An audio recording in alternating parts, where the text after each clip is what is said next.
God's Word Express. Welcome to the Deep Dive. Today we're jumping straight into an analysis of some really powerful excerpts from the text, The Principle of Honor Unlocking Miracles. That's right. Our mission today is pretty focused. We want to extract the principles that the source claims either, unlock or block spiritual breakthrough.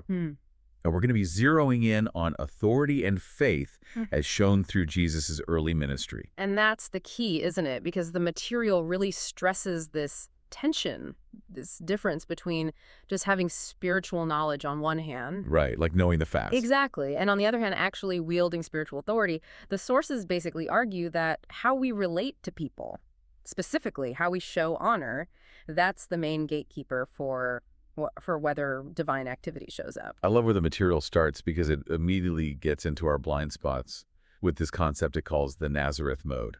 Oh, yeah. That's so good. It really boils down to contempt that's just caused by familiarity. Think about Jesus going back home, his childhood friends, guys like Benjamin, or even his Aunt Martha. They couldn't see the anointed one.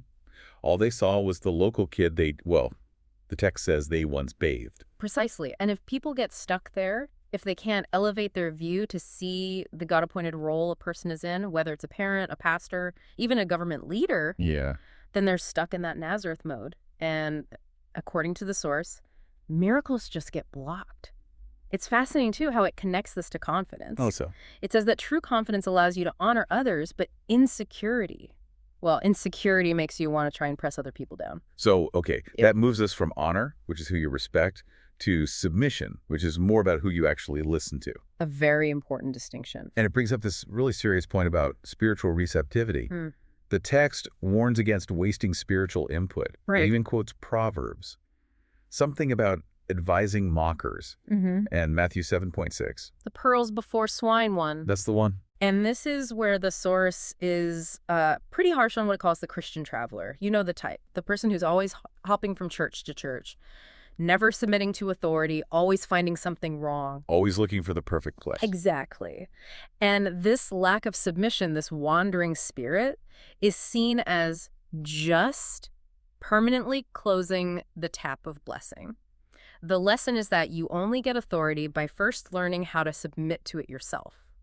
That makes a lot of sense structurally. Okay, so let's look at Jesus in action. Yeah. In Capernaum.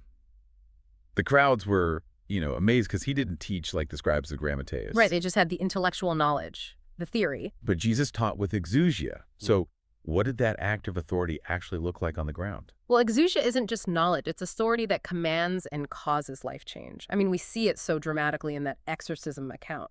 The command wasn't just a quiet request. It was a sharp, persistent order. The text uses the word legin, meaning speaking repeatedly, and then epitasso, which is like a direct military-style order. And the result was violent. The demon left, but the man had a severe muscle convulsion. The word is sparasso. So the teaching, it caused a real physical and spiritual upheaval. And we see that same directness in the healings, right? When you look at Peter's mother-in-law, for instance, there was no big ceremony. He didn't just gently touch her hand. The Greek word used is krateo. He seized it quickly, and the fever left instantly. Yeah.